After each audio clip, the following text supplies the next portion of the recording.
Di kampung-kampung, tahlilan itu udah kayak semacam syarat wajib eksistensi sosial.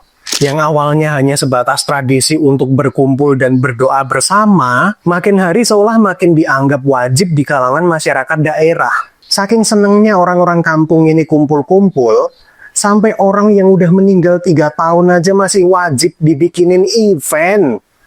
Kalau kalian nggak bikin, siap-siap digosipin, bahkan dikafir-kafirin, dianggap melawan Tuhan, melawan agama, nggak punya akhlak, nanti masuk neraka. Dan ironisnya teman-teman, banyak orang yang lebih takut sama omongan para admin-admin surga ini, para tetangga-tetangga brengsek ini, daripada sama penghakiman Tuhan. Kualitas doa diukur bukan dari ketulusan, tapi dari jumlah kehadiran. Bukan lagi tentang doa yang bikin arwah tenang, tapi cuma tentang jumlah gorengan yang dihidangkan. Lebih takut sama bacot tetangga daripada syariat agama. Lebih takut dibilang miskin daripada miskin beneran karena utang acara tahlilan. Tolol kan? Tahlilan itu awalnya nggak lebih dari sekedar tradisi, teman-teman. Sekedar kumpul-kumpul, baca doa, dan makan seadanya. Tapi makin kesini, seolah ada aturan yang tidak tertulis. Kalau nggak bikin acara, nggak nyediain makan, langsung dicap pelit. Langsung dicap kafir.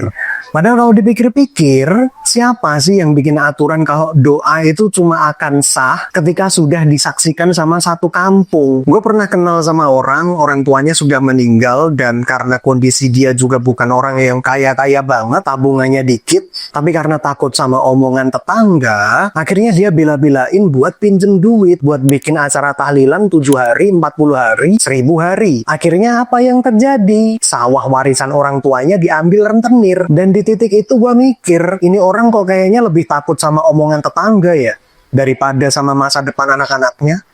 Dan yang bikin budaya ini makin tolol adalah, ada banyak sekali ustadz-ustadz karbitan yang suka nakut-nakutin. Kalau kamu nggak bikin acara tahlilan, nanti arwahnya nggak tenang gitu. Maksud gue, emang ada dalil yang menjelaskan bahwa jenazah harus nyumbang gorengan baru bisa tenang?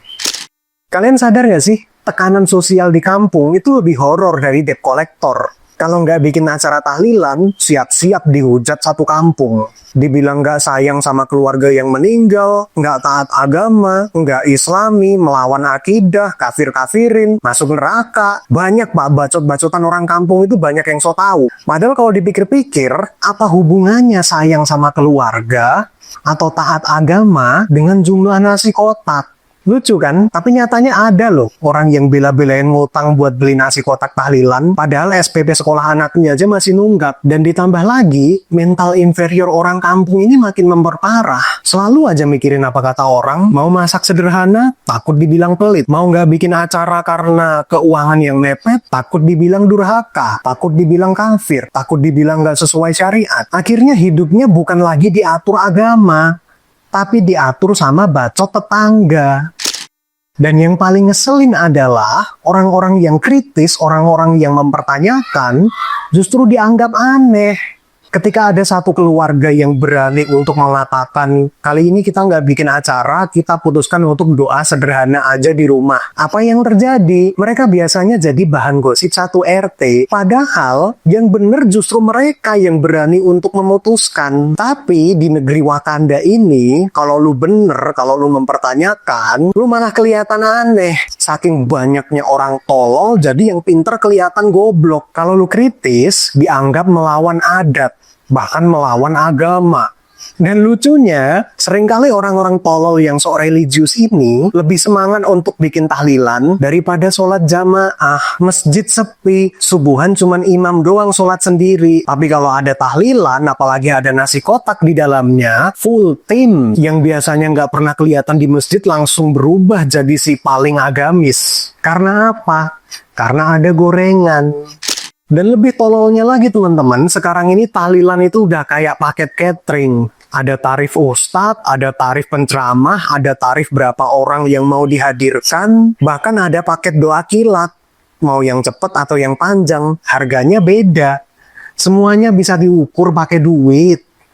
Ada temen gue yang kerja di catering pernah cerita kalau justru orderan terbesar tiap bulan itu bukan dari acara hajatan nikah, bukan dari acara resepsi, tapi justru malah dari acara tahlilan. Bayangin, orang mati aja lebih laku dibisnisin daripada orang kawin. Dan busuknya teman-teman, banyak sekali oknum-oknum agama tolol, ustadz-ustadz karbitan, yang pakai dalil-dalil agama yang dibuat-buat untuk menjual jasanya. Kalau nggak bikin acara, katanya jenazahnya nggak tenang, nggak lancar pas dihisab di akhirat, nggak ada keberkahan dalam rumah, dan berbagai omong kosong yang akhirnya bikin masyarakat daerah, terutama generasi di atas kita, jadi takut kalau nggak ikutan. Padahal kalau di logika, simple Pak, doa yang paling ikhlas itu adalah doa yang lahir dari hati dalam sepi, bukan doa yang rame-rame.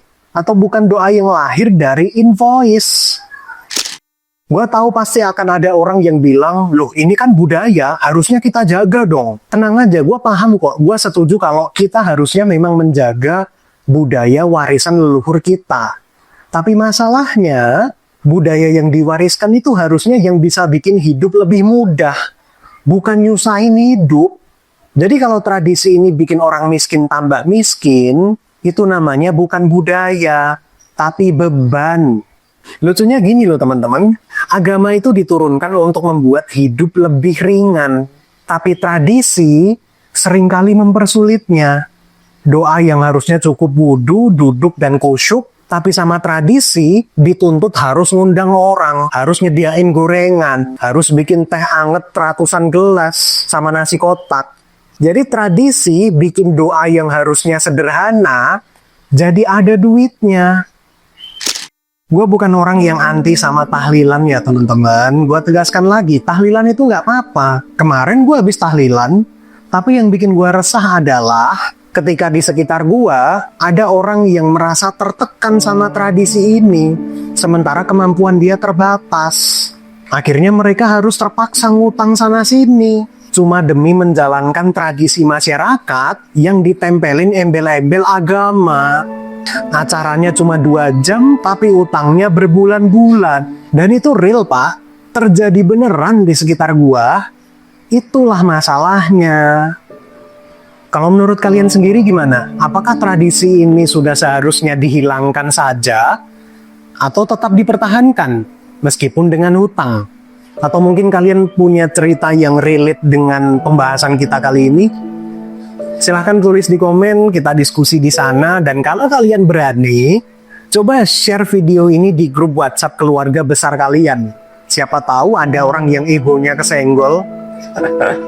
Dan yang paling penting teman-teman, jangan lupa subscribe biar gue makin kaya tanpa harus jual agama. Oke, mungkin segitu aja dari gue. Semoga bermanfaat. Sampai ketemu di video selanjutnya. See ya.